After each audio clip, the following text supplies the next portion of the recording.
Welcome to the regular meeting of City Council, September 9th, 2019. This meeting will now come to order. Please stand for the invocation by Councilmember Williams.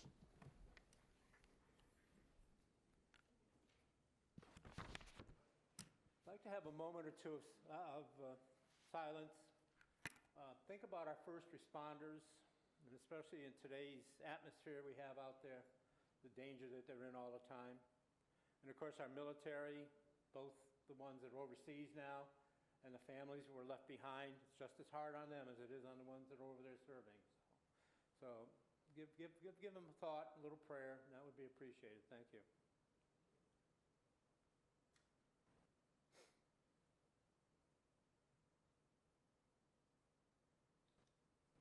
Thank you. Thank you. Please remain standing for the Pledge of Allegiance, led by Austin Cooley from Calusa Elementary School. Austin? I pledge allegiance to the flag of the United States of America and to the republic with which it stands, one nation, under God, indivisible, with liberty and justice for all. Please be seated.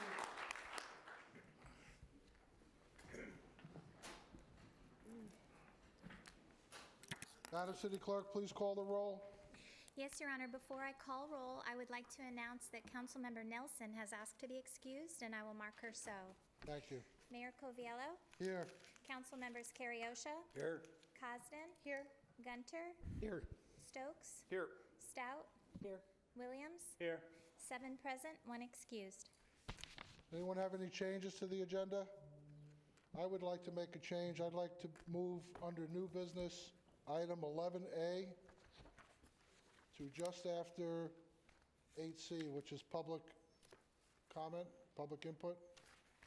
Okay, so 11A to just after 11C. Any other changes? Do we have a motion to adopt the agenda as amended? So moved. Second. Madam City Clerk, call the roll. Williams. Aye. Carriosha. Aye. Cosden. Aye.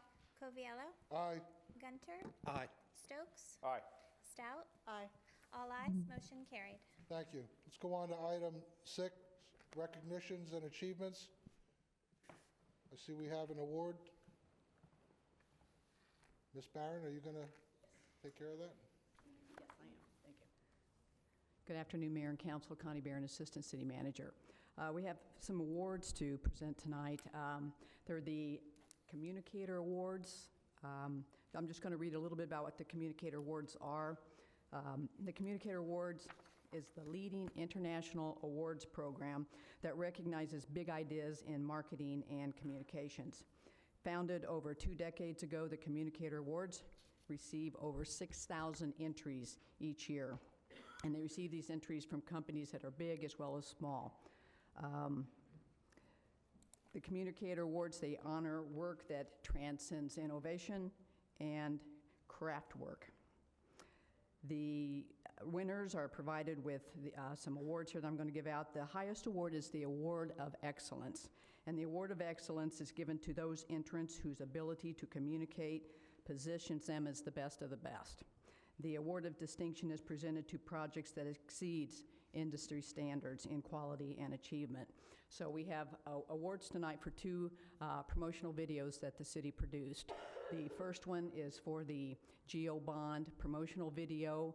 We're going to play that for you. That one actually received 2 awards. It did receive the Award of Excellence, which is the highest one in one category, and then also an Award of Distinction in a secondary category. So we're going to play that one for you right now.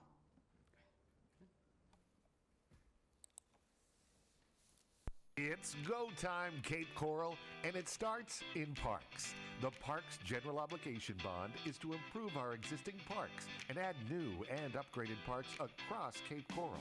Wherever you go, the Parks Go Bond wants to make sure you're never too far from a quality park that offers something for everyone. That means adding 7 new neighborhood parks to be designed and built with local resident input. It means upgrading 3 community parks, to offer improved amenities, like the addition of a new centrally located tennis and pickleball complex at Lake Kennedy Park, and more parking and multi-use walking paths at the Yacht Club. It means the construction of Yellow Fever Creek Environmental Park, complete with walking trails, a camping area, and a dog park.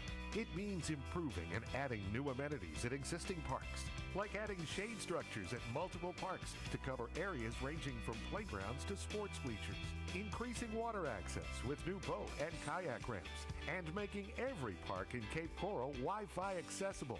Most importantly, what the Parks Go Bond means is living in a community that is vibrant, active, and healthy. A community that helps you stay connected with your family, your friends, your neighbors, and your environment. It means making Cape Coral a desirable destination for you and for future generations to come. It's go time, Cape Coral. Go Parks. Go Bond. Go vote on November 6th. We want to say two thanks to Kevin over here, Kevin from One Pro Media. He helped us produce that, as he does with all our videos. The Go Bond video probably helped us a little bit with getting the GO bond passed successfully, and so we want to have the opportunity to thank the voters again while we're up here. But if I could have Keith come forward from Parks, we'd like to present him with the Award of Excellence as well as the Award of Distinction from the Communicator Awards.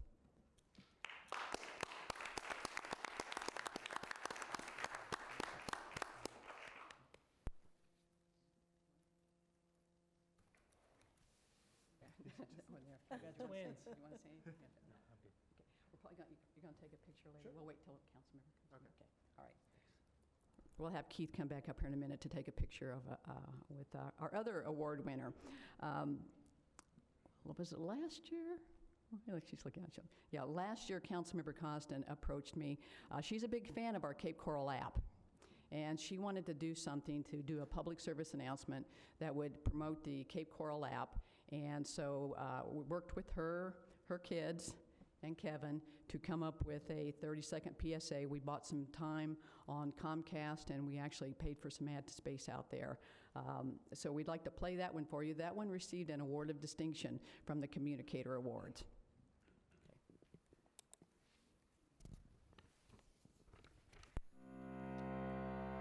Look out, kids! Stop! A pothole. I better report this. To report an issue, open the Cape Connect app. Select the issue. Take a picture. Submit. And you're done.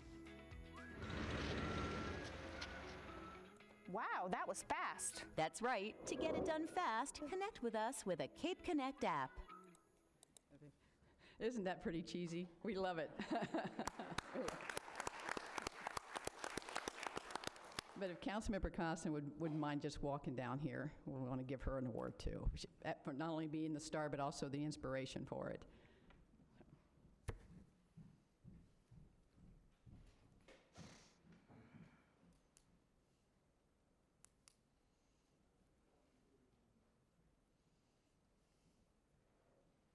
She said her kids are still teasing her about it.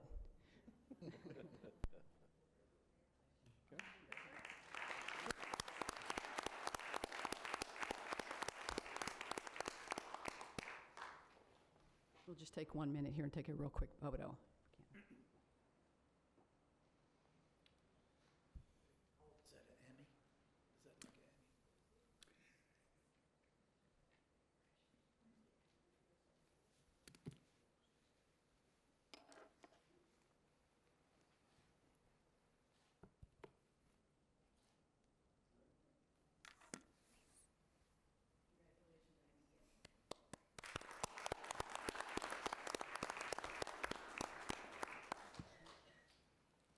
Well, thank you.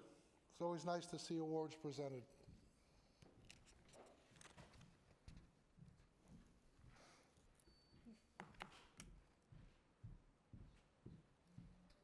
Okay, let's go on item 7, which is approval of the minutes. Do we have a motion to approve the minutes from the regular meeting of August 19, 2019? So moved. Second. Second. Any discussion? All in favor? Aye. Any opposed? Motion approved. Let's go on to item 8. 8A is public comment on the consent agenda. A maximum of 60 minutes is set for input of citizens on matters concerning the consent agenda, 3 minutes per individual. Please remember to state your name for the record. Is there anyone wishing to speak on the consent agenda? Please come to the podium.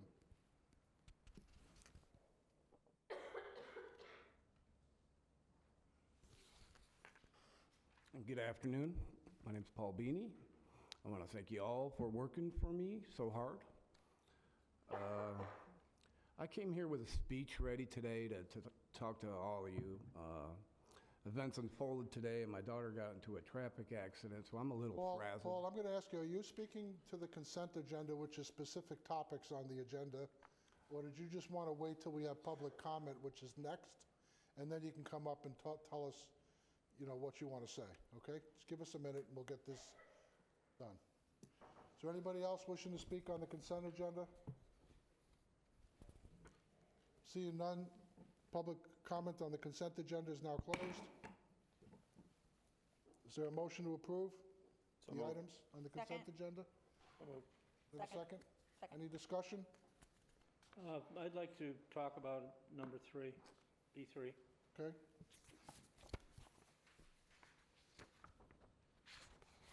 All right, so you want to pull item 3? Yes, please. Okay. Any other discussion or items to be pulled? Is there a motion to approve the remainder items on the consent agenda? So moved. Second. Okay. Madam City Clerk, call the roll. Williams? Aye. Carriosha? Aye. Costin? Aye. Coviello? Aye. Gunter? Aye. Stokes? Aye. Stout? Aye. All ayes, motion carried. Okay, Councilmember Williams, Resolution 289-19, you got the floor. Okay, thank you, Mayor. I just have a quick question on this. We've been getting a little static in the email about the new 5G system, the possible potential dangers of it and so forth. Do you know if that's what they're planning on doing with this antenna array down there? Upgrading it to 5G? Excuse me, Dawn Andrews with the Real Estate Division. In the attached letter that goes with the request to revise some equipment, it just tells me what antennas are. They don't tell me if it's going to improve or what service. This is for the Verizon services that are on that tower.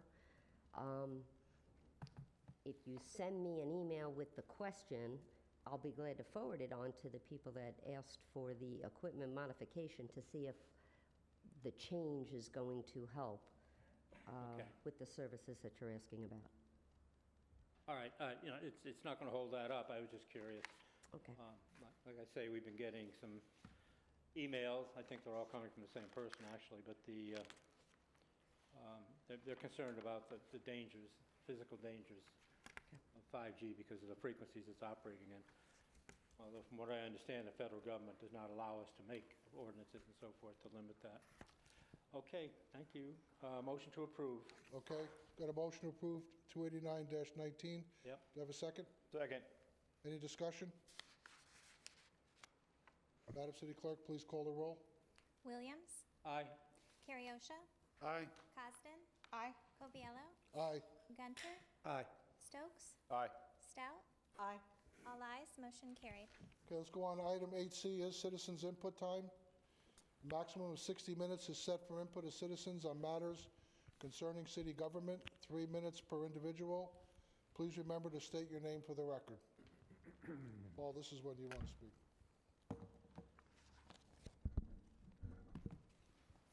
Hello, Steve Crane, Gate 1 Cape Harbor since Thanksgiving Day 2002. This is a manual that was designed by the state and made for municipalities. That would be you. Now, I went through this a lot of times, and I was looking when you passed Ordinance 2519, and that was amended onto 18-6. And it says here, designated by the city with functional classification of local, not to exceed 30 miles an hour. Now, I looked through these manuals like crazy, and I could not find any authority in here that said that the city can define what a local road is, but I did find a lot in here that says any change to posted speed limits must be done by a speed study. So I was wondering, and when you ask for a legal opinion, it would be really good if you would ask the city attorney instead of like the city manager, because the city attorney is just sitting here waiting for you to ask her questions about it. Okay? So, yeah, and there is, we settled already that there is a statutory speed limit on all streets that are not posted in the municipality are 30 miles an hour statutory.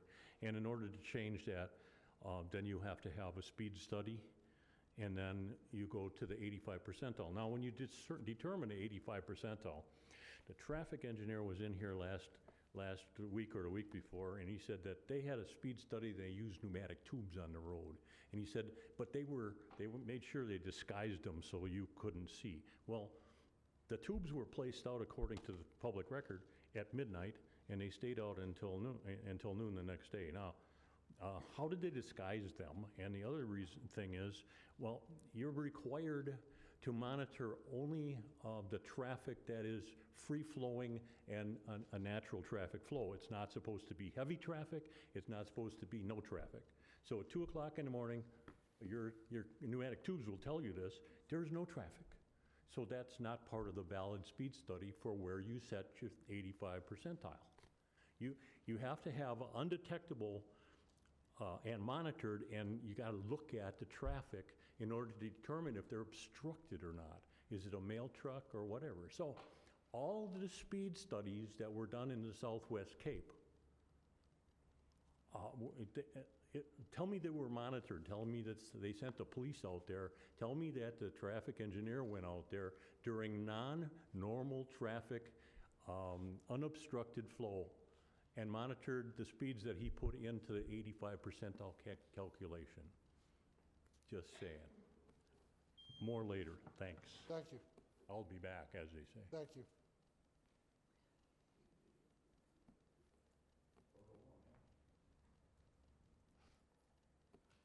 Paul Beanie, Cape Coral resident. Like I said before, I had a little speech I was going to use my 3 minutes on, but I'm going to save that for the last 60 seconds because of the events that unfolded today. My daughter got into a second accident today. All right, she's home, she's okay. The guy who hit her is in jail. 4 times, this guy has been cited without a license. I would like to know, number one, why is he driving on the road? Why wasn't he in jail after number 3? Okay, so I just needed to get this off my chest. This wasn't my topic, but this is what I'm doing today, and we're gonna bolt out here as soon as I'm done speaking about my original topic, okay? All right, I've been here in Cape Coral 45 years. Homeowner several times, taxpayer, you bet. I'm here to call out Mayor Joe and District 1 Councilor on not being transparent in our district about what's going on at the 4 Mile Cove. All right. One of the things we're going to be doing is we're going to be talking with the county about acquiring and protecting this property for the people of the United States of America, Florida, and the citizens of Cape Coral. We're not going to allow this pristine land to be destroyed by developers. Okay? So that's all I have to say. Thank you. You're going to see more of me. Thank you. You're welcome. I'd also like to invite you to my house for coffee if you want to talk off the record. Thank you.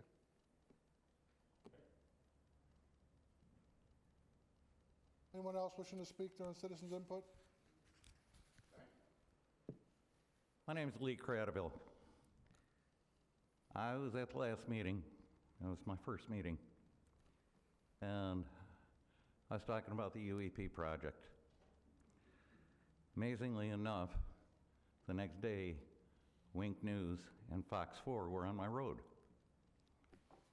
And after 19 months, gee, all of a sudden we've got asphalt. It's still not done, but there was more progress done in that period of time than a year and a half. And I've had neighbors and friends that had evidently seen me on the news, and I asked them, why don't you come to these meetings? They said, well, what time are they? And I told them 4:30. Now, Cape Coral has a phenomenal amount of working class people that work from 8 to 4:30 or 9 to 5. And especially with this UEP project, the response I got from them is, hey, I can hardly afford to pay my bills already. How am I supposed to take time off of work? So I don't know how it got voted for this meeting to take place at 4:30 when the average working class homeowner and taxpayer cannot afford to be here. I don't know who voted on it, but I don't think it's fair, honest, or right that these working class people have to lose time from work in order to have the ability to express their opinion. That's all I got to say. Thank you for my time. Thank you.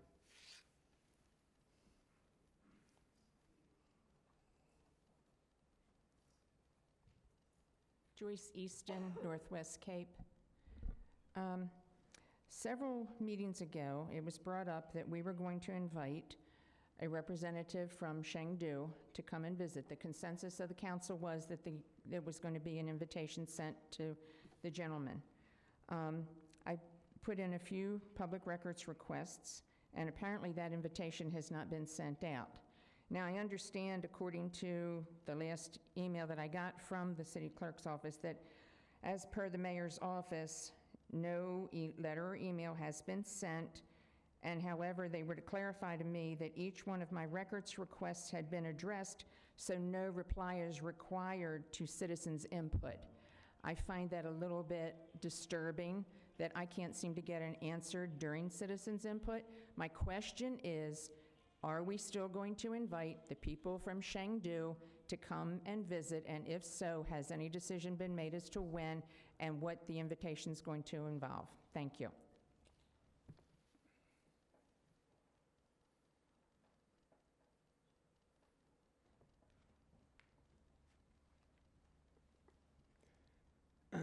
Hello, my name is Dennis Vickers. I got an issue that about child safety. I'd like to present, if this camera works.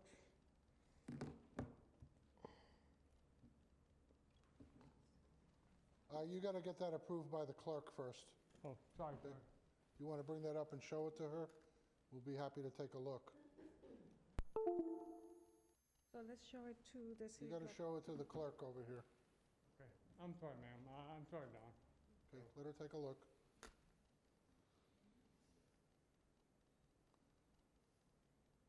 They're called safety pose. It's just that picture? Ma'am. Thank you. Okay, I'm sorry.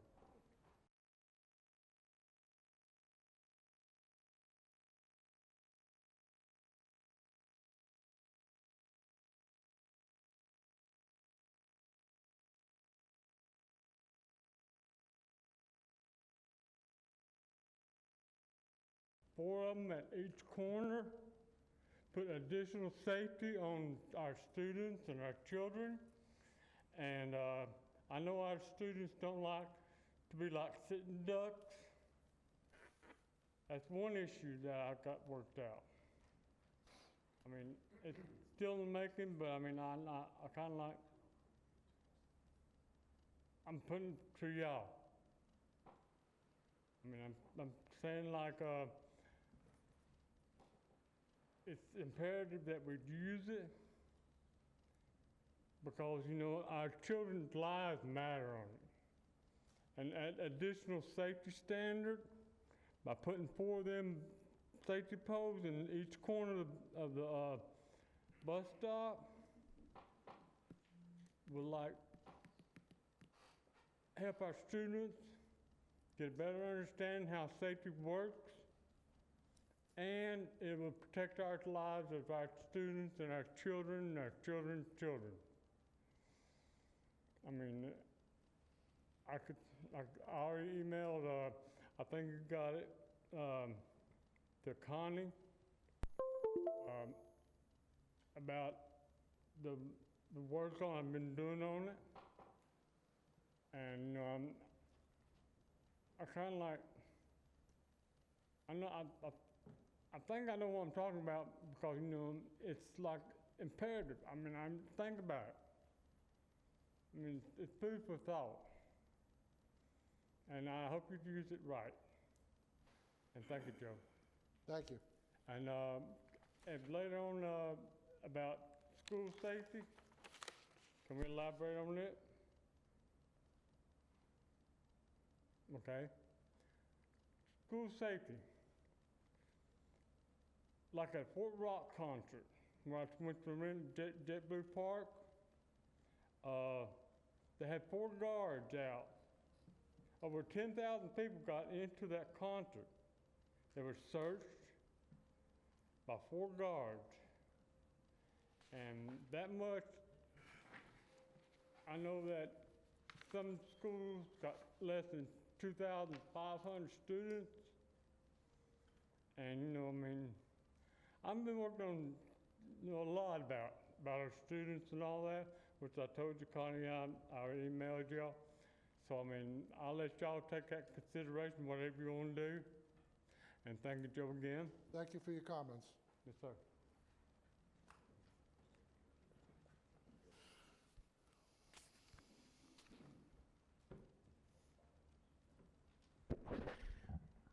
My name is Richard Osman, and I live on the Southwest Cape.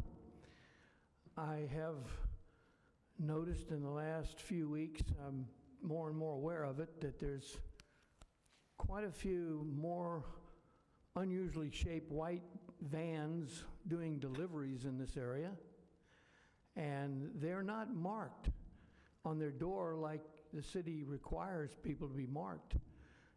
Now, if Amazon is delivering more and more in the area and they're not marking their vehicles, I don't think that's right. FedEx does it, Postal Service does it. And not only could these vehicles be just delivering packages, they might even be picking up packages from people's houses. So I think the city needs to be more aware of the fact that you got a lot of vehicles out there that are not marked to run their business in the city. Thank you. Thank you.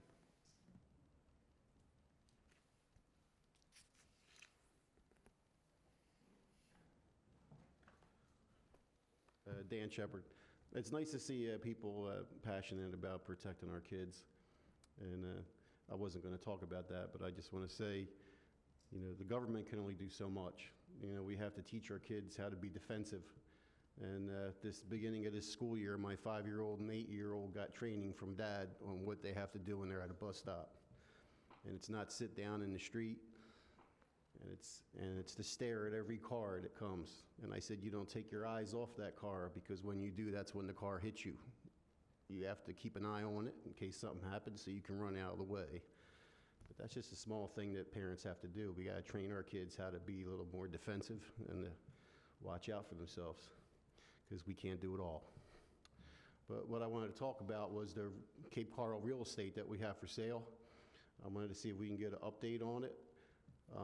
I don't know how fast it's moving.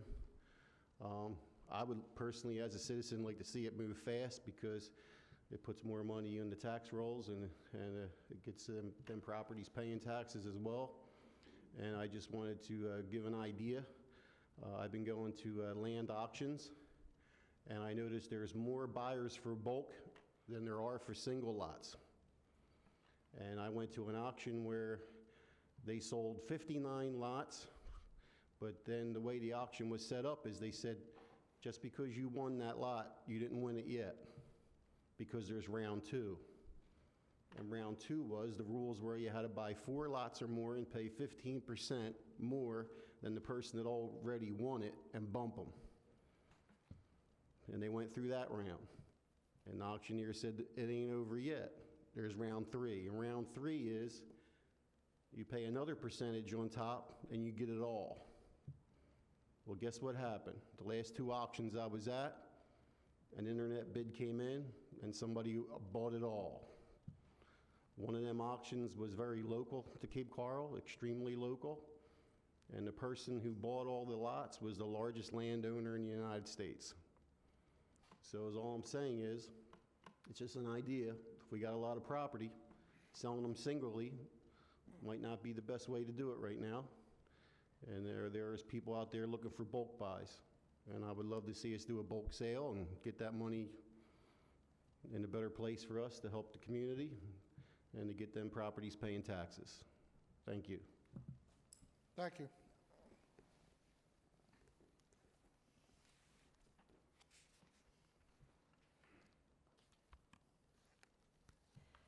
My name is Renee Scheel. I've been here several times on the same issue. Been in my house 27 years. After the dredging in 2001, I've had several issues. I have a sinkhole in my canal. I have a break in my storm drain. There's never been any storm drain repairs done. There's never been any ground put back on my property. And over a 16-year period, there's been 3 seawall failures and sinkholes. My whole backyard, halfway up the backyard is a sinkhole. And that happened after Irma because all the ground went from under the seawall. The one seawall is broken in, the other one sunk down. The deck sunk even more than it previously had. I'm going to several meetings with Paul Klingen and people, and nothing's getting accomplished. And I've been very sick for quite a few years, cancer issues, and I had 3 operations last year. I need to get this resolved. I need to sell my house. I'm on disability, hardly making money. I'm borrowing money to make ends meet here. I cannot sell my house. I put my house up for sale before the hurricane, August 1st, and my neighbor put new pilings in on the dock for me, and my water was over his head. He was very upset. He had a hard time doing it, but he did it, and I presented different witness statements to the city, and I'm waiting. I need to sell my house and get on with my life, whatever's left of it. And I expect to get an answer. It's been 2 years, and I am very frustrated, very. And I know there's damage done to the storm drain. There was a camera put in it. My daughter, I had her come over to witness everything. We saw the break, how it was pulled apart. Nobody's telling me how old my storm drain is. They don't know. I know it's over 30 years old, but nobody's coming up with an answer. My storm drain, the grade in front of my house, sits way lower than the street. The one on Country Club, I'm right across the street here off Country Club. The one on Country Club, the drain at the dead end of the canal, is even with the sidewalk. Mine sits in a hole. Please, can I get some kind of response? Thank you. Thank you.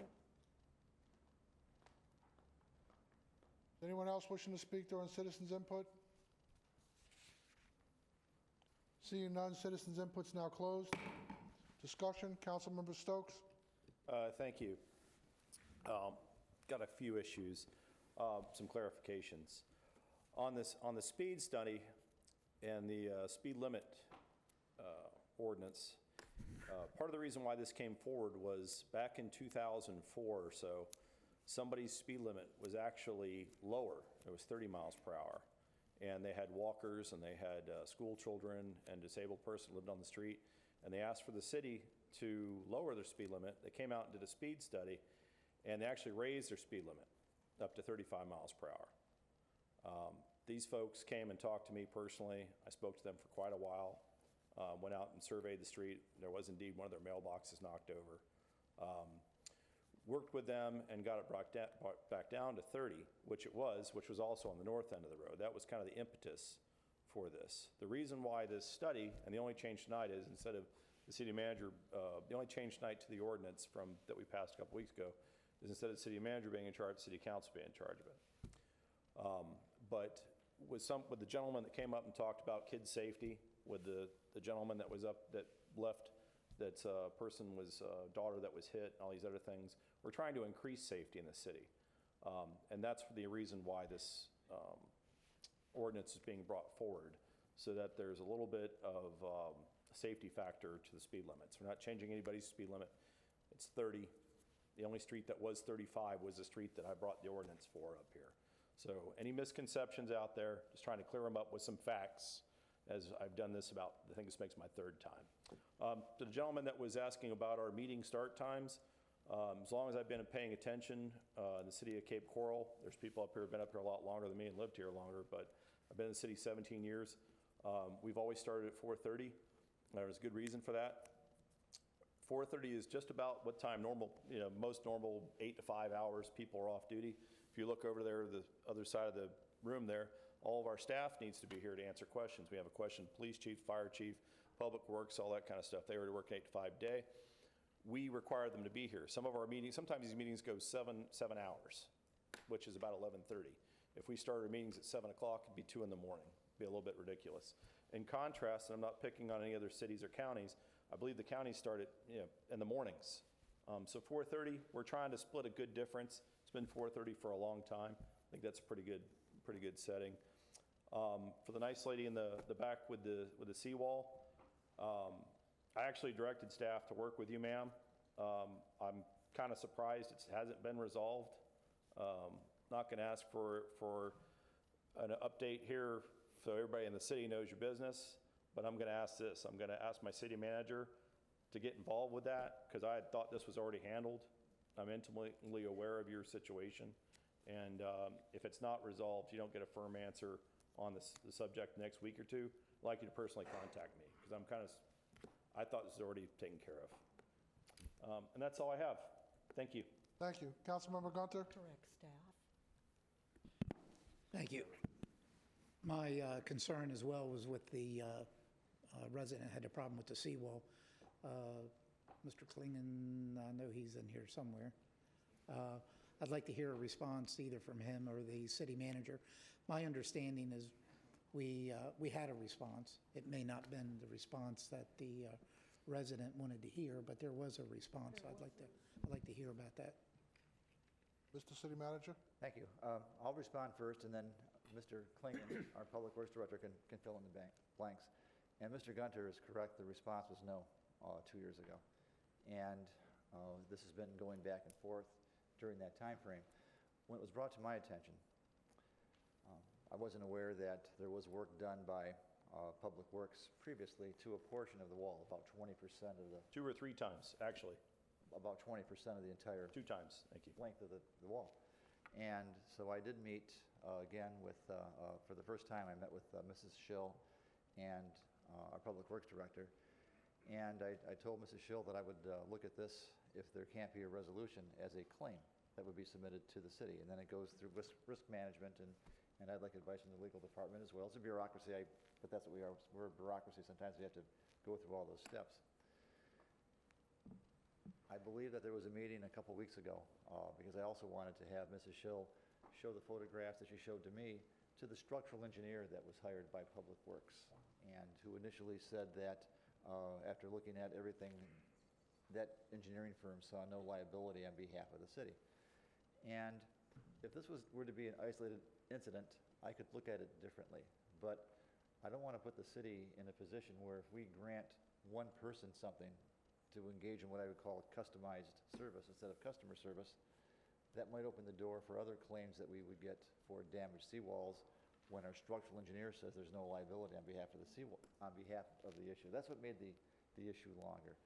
And again, I did have Mrs. Schill meet with staff about 2 weeks ago or so. I'm going to be meeting with those same members again, and then either treat it as a claim, and I'll certainly keep council advised on what the result of that claim is, or try to come to a resolution without putting the city at risk for similar damages that may occur to our hundreds of miles of seawall that go for about $60,000 a pop. So that's the issue. It's complicated. I apologize. It's been a long time, but the answer was originally no 2 years ago, and I'm looking at a way to see if there's something that we could do that would not make the city liable, yet would help Mrs. Schill. One thing I mentioned is that, and I know that not all of you have are embracing this, but I did also indicate to Mrs. Schill that we're expecting FEMA monies to come in. And at that time, and we're confident it's going to come in, we just don't know exactly when. And we don't want to have a budget on if-come monies. So that's why we're in good financial shape. But when those funds do come in, one possibility is that we could allocate some funding to fix seawalls on behalf of a property owner that cannot afford to have their seawall fixed. And that solution would be predicated or underpinned by income guidelines, so that if someone was below a certain income threshold, they could have their special assessment not essentially paid for by the city, but advanced by the city, and so that when the house was sold or the property was transferred, we'd have a lien on getting the money back from that. Another tier would be that there would be a longer-term special assessment. So if the cost was $60,000, maybe $2,000 or $3,000 a year for a higher income level. But if someone did not meet those income thresholds, if they made more than that amount, they would just have to fix the seawall in accordance with our ordinances. So those are the intervening variables. That's what we're working on, and I'll be happy to advise the council within 2 weeks on where we are with this. Thank you.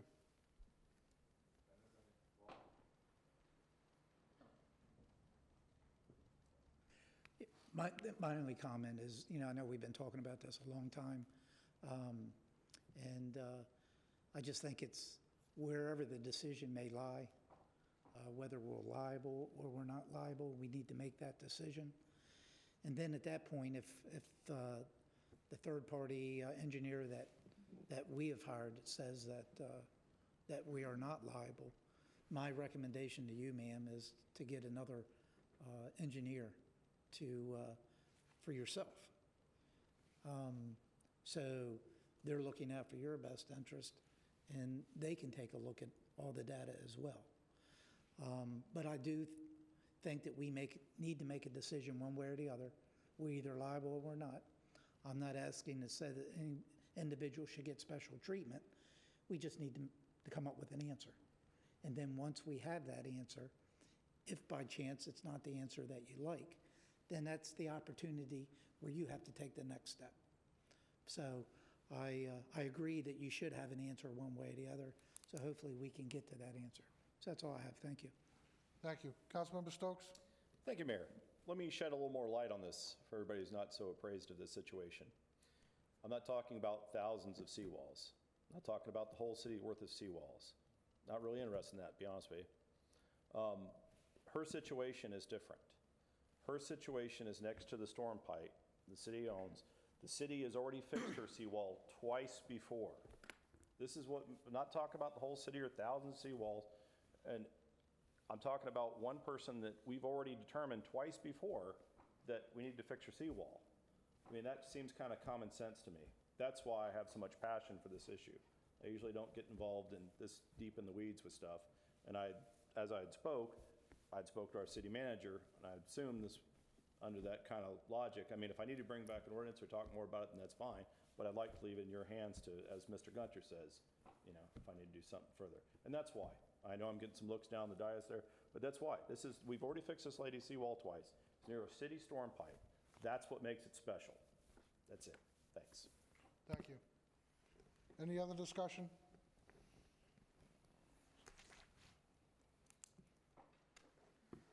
Just want to make a statement. The Chengdu invitation's been postponed. There's your answer. Councilmember Cosden? Thank you. I was going to ask about that, and also the Amazon delivery trucks that someone asked about. Does the city have a regulation that they have to have markings on them, Mr. City Manager? He referenced that, and I don't think that's accurate. I'm going to ask either our police chief or our code officer to address that matter. Thank you. Thank you. The other thing I want to mention is Chief Newland's coming up, okay. Sorry. Evening, Mayor, Council, Police Chief Dave Newland. I don't have the answer. I'll find the answer and get it back to you, so I can't say for sure one way or the other if you need to have identification, if it's a plain white van, or it should have a license on the side. I would think it would, but I want to make sure that's clarified, and we have that in the ordinance for you. Thank you. And I'll get back to all the council with the answer. Okay, that's all. Thank you. Any other discussion?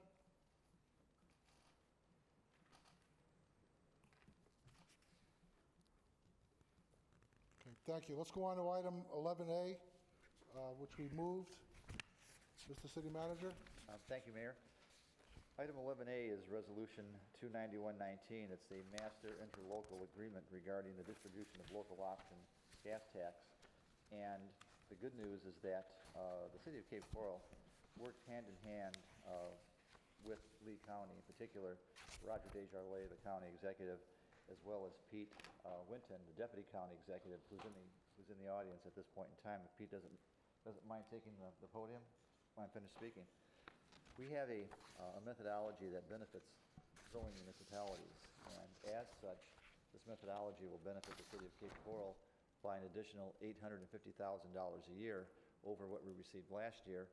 And we talked about how we're going to spend this money. During our budget sessions, we'll formalize that with approval by Mayor and Council relative to extra streetlights as well as hiring a sidewalk crew. Again, I just want to thank Pete and Roger for bringing us in the loop initially and talking about methodologies, and also for the great work they did with the other municipalities and having them agree to this methodology as well.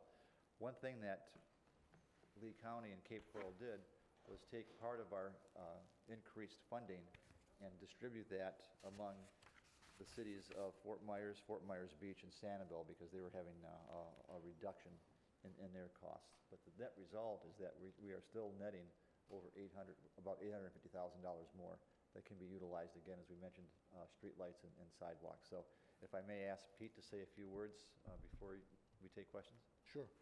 Good evening, councilors. Pete Winton with Lee County. I want to thank the city. Also want to thank City Manager Zerlag, and particularly his staff, Persides and Paul. They really set the tone for this negotiation. As you can imagine, a 7-party agreement with the county and 6 cities is not an easy thing to negotiate. John came up with the plan for, while the county and City Cape Coral benefited, we also stepped down the cities that were taking a significant decrease. On behalf of the county, I'd like to thank both John and the City Council. Thank you. Is there a motion to approve Resolution 291-19? So move. Second. Any discussion? Madam City Clerk, please call the roll. Williams? Aye. Carriosha? Aye. Costin? Aye. Coviello? Aye. Gunter? Aye. Stokes? Aye. Stout? Aye. All ayes, motion carried. Okay, thank you. Let's go on to item 8F, appointments to boards and committees. We have a vacancy, 2 vacancies on the Health Facilities Authority. Madam City Clerk? Yes, Your Honor. Before you today, we have appointments to the Health Facilities Authority. At this time, I'm in possession of 1 application from Carol Torello, which is a reappointment for her existing appointment. She is here today if you had any questions for her. Anybody have any questions? Otherwise, I'm going to ask for a motion to appoint Carol Torello. I'll so move the appointment. Okay, do I have a second? Second. Any discussion? Madam City Clerk, call the roll. Williams? Aye. Carriosha? Aye. Costin? Aye. Coviello? Aye. Gunter? Aye. Stokes? Aye. Stout? Aye. All ayes, motion carried. Thank you. Let's go on to item 9, ordinances and resolutions. Item 9A is public hearings, Resolution 282-19. Madam City Clerk, please read the title. Resolution 282-19, A resolution providing for the vacation of plat for the 6-foot-wide public utility and drainage easements located near the western property line of lots 77 through 82, Block 1976, Cape Coral, Unit 28. Property located at 1306 Santa Barbara Boulevard, providing an effective date. Thank you. This is a quasi-judicial hearing. Anyone wishing to speak or provide testimony must be sworn in. Please raise your right hand. Do you solemnly swear or affirm to tell the whole truth and nothing but the truth? I do. Thank you. Thank you.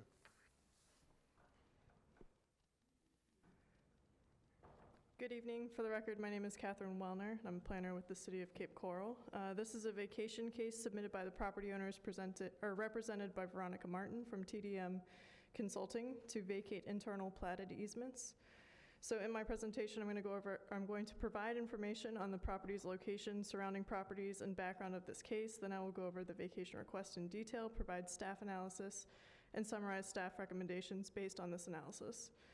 So the subject property is located at 1306 Santa Barbara Boulevard, which is located in just about the middle of the city. The site is located mid-block with frontage along Santa Barbara Boulevard and is comprised of multiple lots of record. The original plat included an alley at the rear of the subject property that ran the length of the block.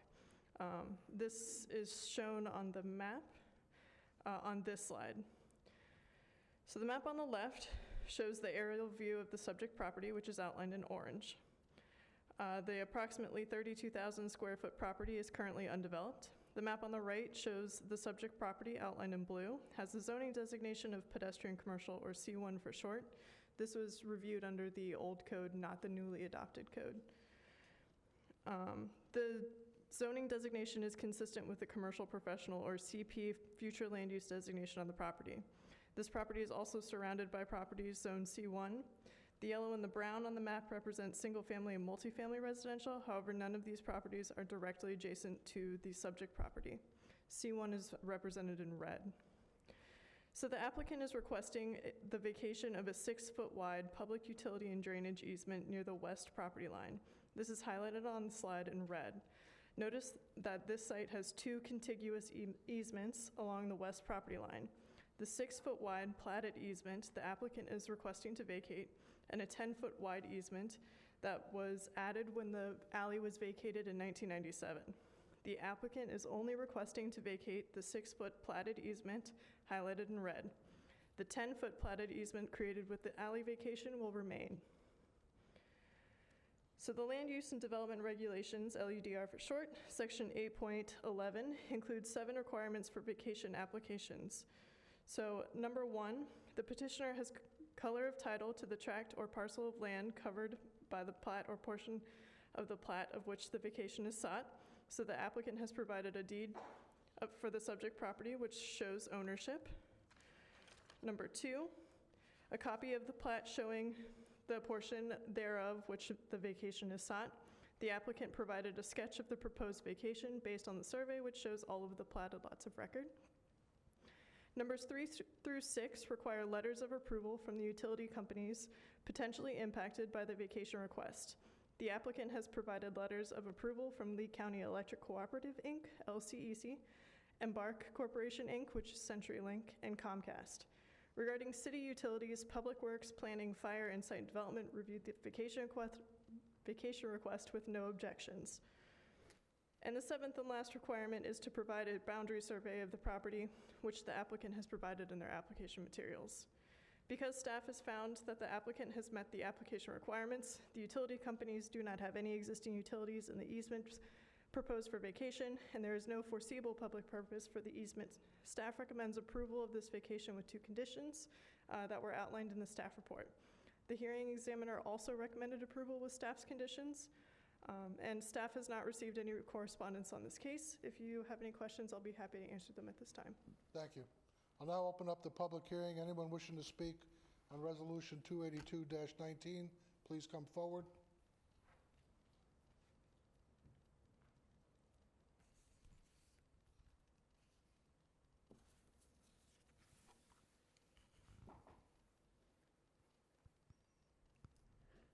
Good evening. For the record, Veronica Martin with TDM Consulting, representing the applicant. I've been working with staff on this vacation easement for several months. We do have full staff support and approval by the hearing examiner. We also have the letters of no objection from all local utility providers. I don't really have a lot to add to Katie's presentation. It was very thorough and very detailed. I can answer any questions you might have, though. Thank you. Is there anyone else wishing to speak on Resolution 282-19? Seeing none, the public hearing is now closed. Is there a motion to approve? Motion to approve. Do I have a second? Second. Any discussion? Madam City Clerk, call the roll. Williams. Aye. Carriosha. Aye. Costin. Aye. Coviello. Aye. Gunter. Aye. Stokes. Aye. Stout. Aye. All ayes, motion carried. Thank you. Go on to Ordinance 32-19. Madam City Clerk, please read the title.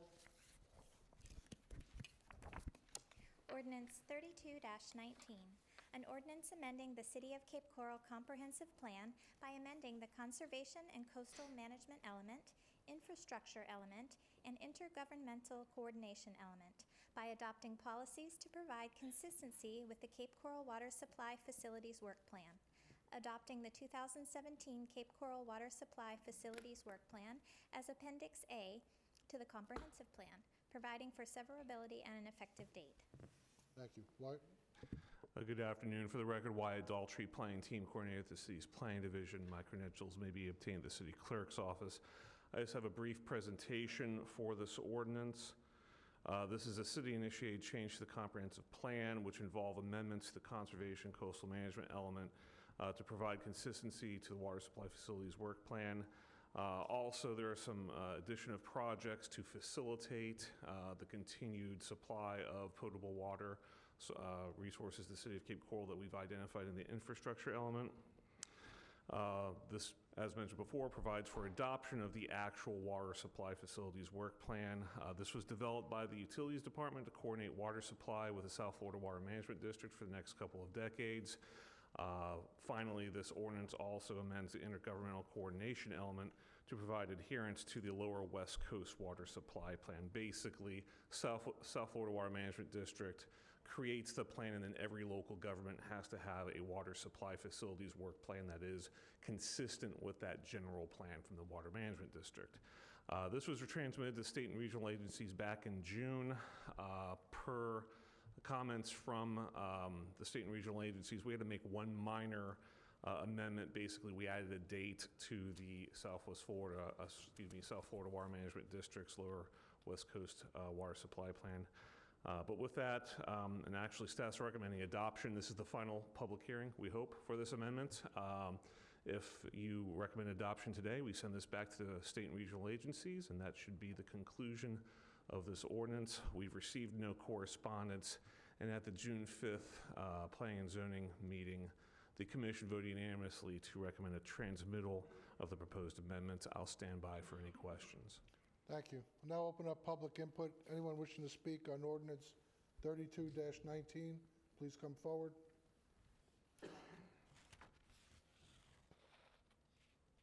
Joyce Easton, Northwest Cape.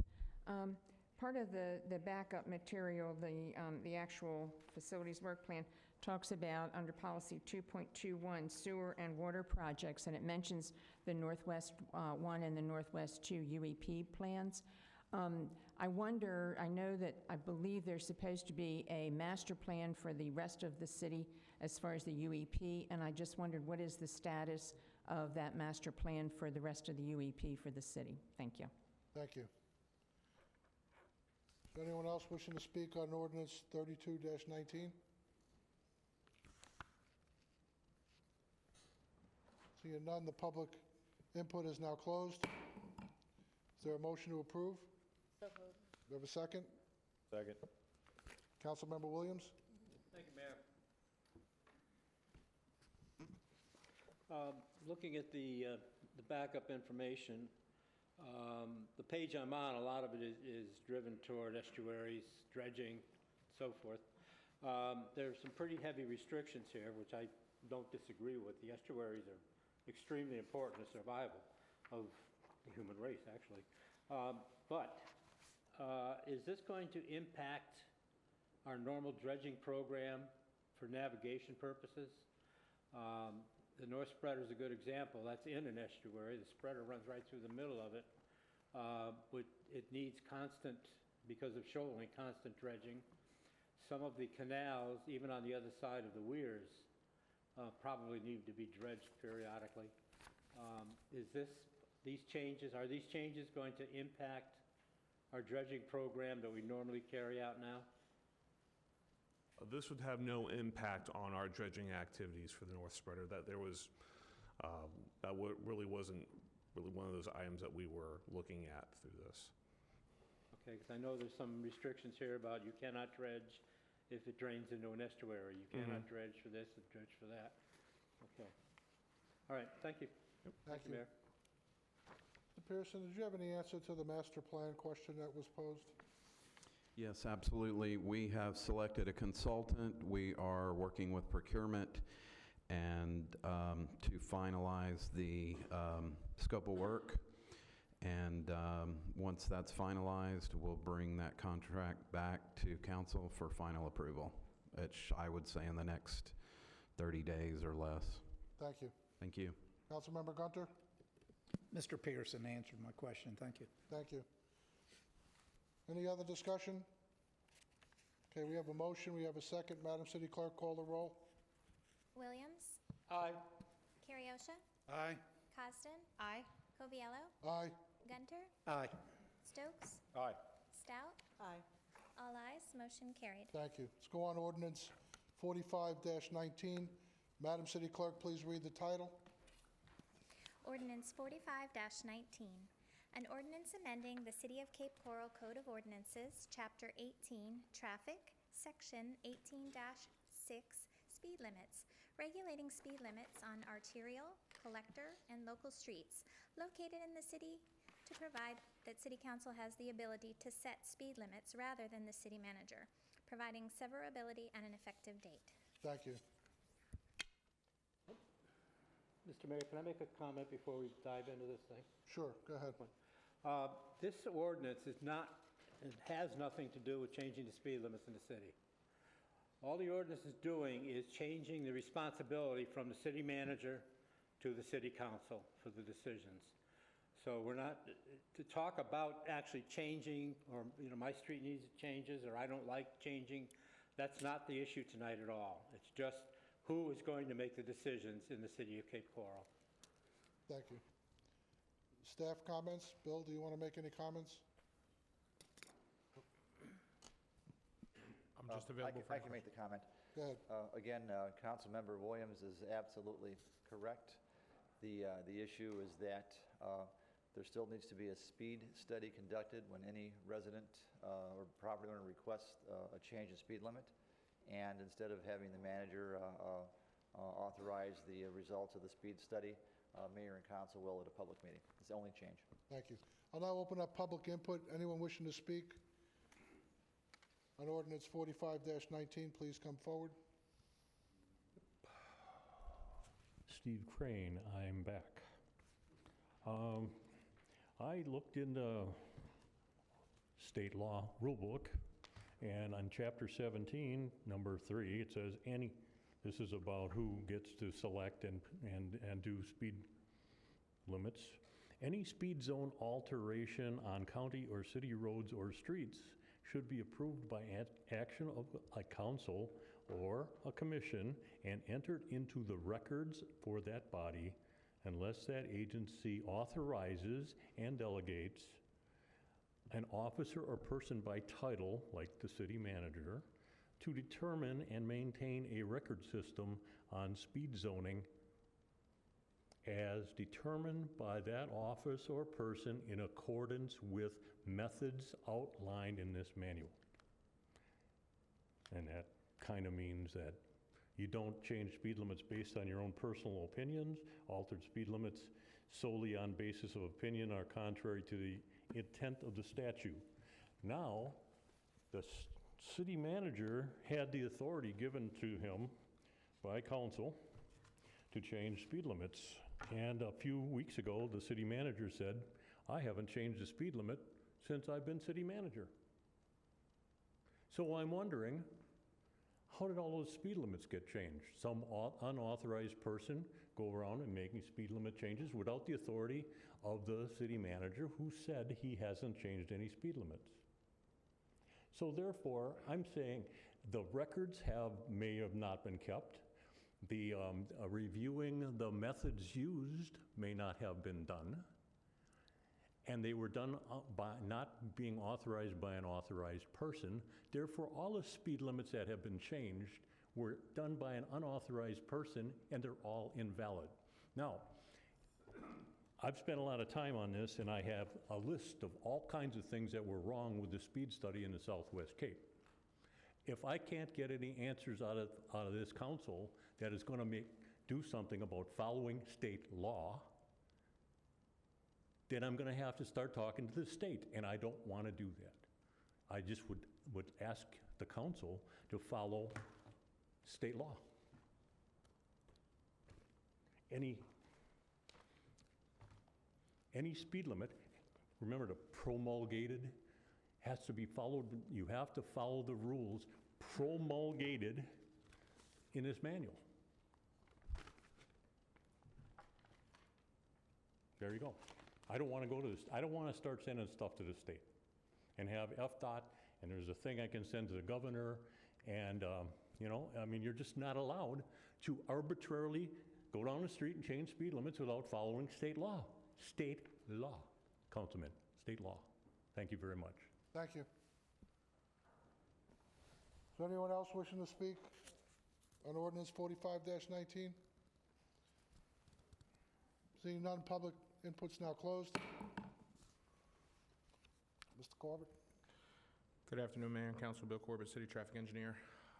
Contrary to the comments just made, the Southwest Cape Coral Speed Study was done 100% in compliance with the FDOT Speed Zoning Manual, including data collection, the equipment used, the evaluation process, and the authorization process. I believe he misunderstood what the city manager stated a few meetings back. City manager said he never increased any speed limits, and he has always brought them to city council for review and approval. That is accurate, including the Southwest Cape Coral Speed Study. That was completed 2015, 2016, I believe, if my memory serves me correctly. It was brought to this body and presented at both the CTAC as well as here at City Council. The city manager did sign off on that. It was not an unauthorized individual, which at the time city ordinance allowed for the city manager to provide that approval, just so long as the recommendations were the result of a speed study done in compliance with the rules stated in the FDOT Speed Zoning Manual, which they were. I'll be glad to answer any further questions and provide any further clarification you may have. For the record, every speed study we do here within the city of Cape Coral is conducted by a licensed professional engineer, whether it be in-house or an outside consultant. Everything meets the manual as well as the statutory requirements, and I'll be glad to answer any questions. Thank you. Thank you. Before I go to council discussion, is there a motion to approve ordinance 45-19? So moved. Second. Okay. Discussion. Councilmember Stokes? Thank you, Mayor. Just to clarify my comments again, the one speed limit that council has had anything to do with changing was previously at 30 miles per hour back at about 2004, 2005. Had 89 signed residents on that street, which was, I would guess, probably 75% of the actual houses on that street, come to city council and in a representative form of government and trying to listen to the people on that residential street after mailbox has been knocked over. There were kids that walked to school on that street. Disabled gentleman that his mother told us the biggest enjoyment of his day was checking the mail out there on their busy street that the city council, or our city government in 2004 had raised that speed limit to 35, which was different than the north side of the street. We brought it back down to 30. That's the only one that I'm familiar with. Just trying to get the whole story out there. We don't drive around looking for this kind of thing. But when the residents, 89 signatures with a group of 12 came in, then we listened to the people. Thank you. Thank you. Councilmember Williams? Thank you, Mayor. I'm going to start out by my opinion on this one. I don't believe that we as a council, should be making these decisions. I believe that it should stay with the city manager. The city charter pretty much delineates what our responsibilities are, and making judgment calls on, like, speed limits and so forth are not part of really what we're here for. The city manager has on his staff everybody that should be able to provide the information to make an intelligent decision. He's got the traffic engineer, he's got the police department, everybody that should be involved in that decision is on the city manager's staff. I believe that he should be the person to make this decision as part of his job. That's why we hire a city manager, to take that load off of our shoulders. It's not our responsibility. Please remember that when a decision is made, if somebody objects to it, they always have the right to appeal to the city council to overturn the city manager's decision. But I don't believe that we are the guys that should be talking about changing speed limits and approving changing speed limits. I know we tried it once. It just turned into a battle up here. It should be handled by the city manager, one person with input from his staff in concert with the police department and the Public Works Department to make that decision. Thank you. Thank you. Any other discussion? Okay, we have a motion, we have a second. Madam City Clerk, please call the roll. Williams? No. Kyriosha? Aye. Cosden? Aye. Coviello? Aye. Gunter? Aye. Stokes? Aye. Stout? Aye. 6 ayes, 1 nay, motion carried. Thank you. Let's go on to item 9B, introductions. Madam City Clerk, Ordinance 46-19. Please read the title and set the public hearing date. Ordinance 46-19, an ordinance amending a planned development project in the city of Cape Coral, Florida, entitled Sandoval PDP Amendment for Tract RA-2 for certain property described as a parcel of land located in sections 20 and 29, Township 44, Range 23 East, Cape Coral, Lee County, Florida, as more particularly described herein.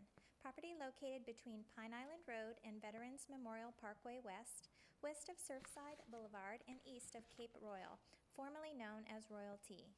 Granting a second private clubhouse for the project, eliminating a right-of-way condition appearing in Ordinance 12-12, granting development plan approval pursuant to Section 4.2 of the City of Cape Coral Land Use and Development Regulations, providing for findings of fact and conclusions of law, providing for action on request and conditions of approval, providing for legal effect and limitations of this PDP development order and administrative requirements, providing severability and an effective date.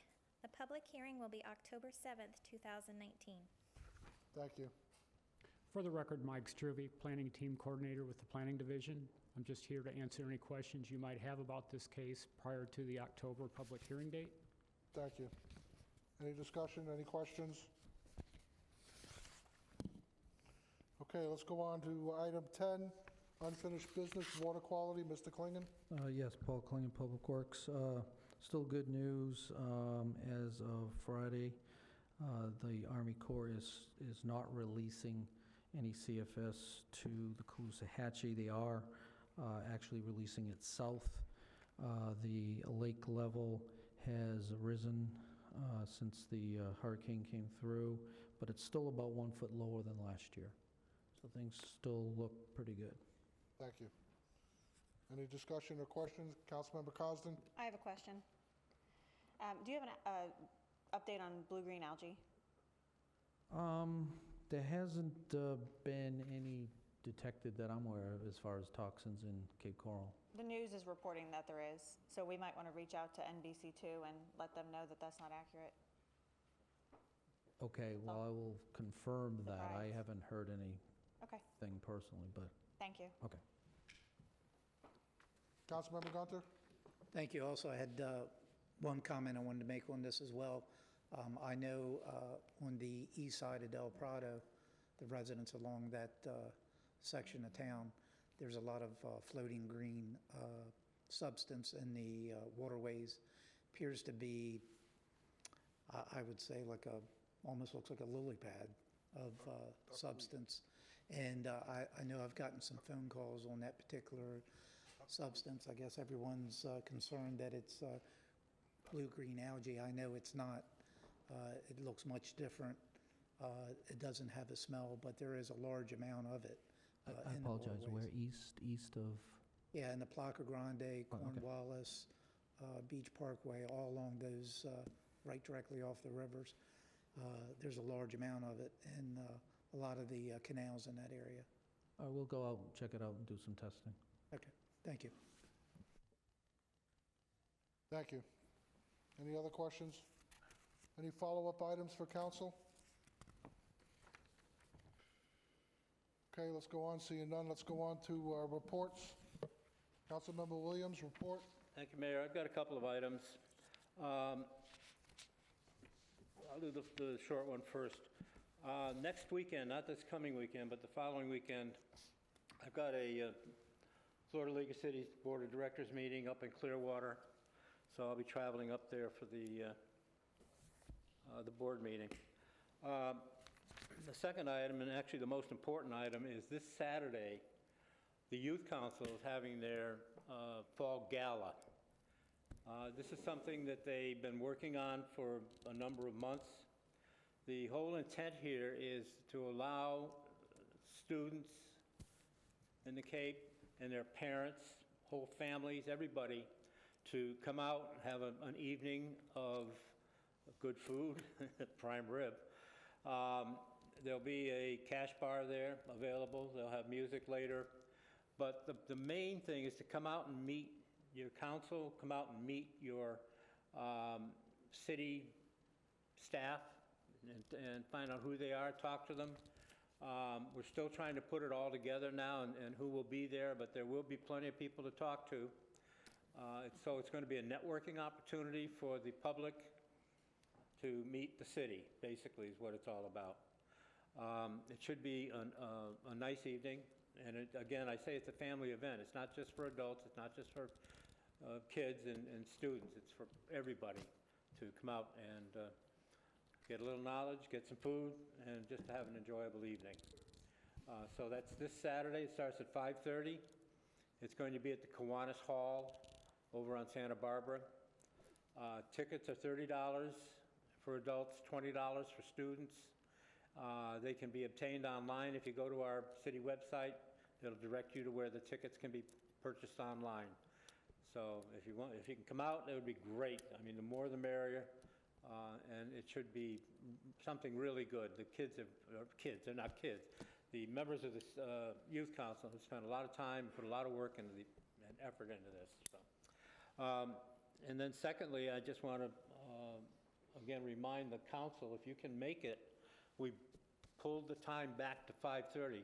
I know that there's a conflict with the Law and Order law, so we changed our start time so that you guys could come in at 5:30, be introduced to the crowd, say a few words if you'd like to, get a snack, something. I don't know if we're going to feed you, not if you're not going to stay, but we'll see. So anyway, so please keep it in mind, guys. It's kind of important that we make a good showing. Thank you, Mayor. Thank you. Councilmember Carriosha, report? No report. Councilmember Cosden? Yep, just one thing. On September 6th, last week, I chaired the quarterly Transportation Disadvantaged Local Coordinating Board of the MPO meeting. And that's it. Thank you. Councilmember Gunter? Thank you. Just real briefly, I'm going to fill in for Mr. Williams, Councilmember Williams, at the Southwest Florida League of Cities meeting in Estero, so I will attend that next week. And this week I will try to stop by the gala that the Youth Council is putting on, and I will be attending the Law and Order Ball in Fort Myers as well. That's all I have. Thank you. Thank you. Councilmember Stokes? Thank you, Mayor. In addition to the Law and Order Ball and the Youth Council's event coming up this week, I hope our citizens will remember that this is the remembrance of 9/11 will be in 2 days, and there's many organizations that will be having ceremonies. And if you can, go attend one. If you can't, if you see a firefighter, police officer, military officer, tell them thank you. That's all I have. Thank you. Councilmember Stout?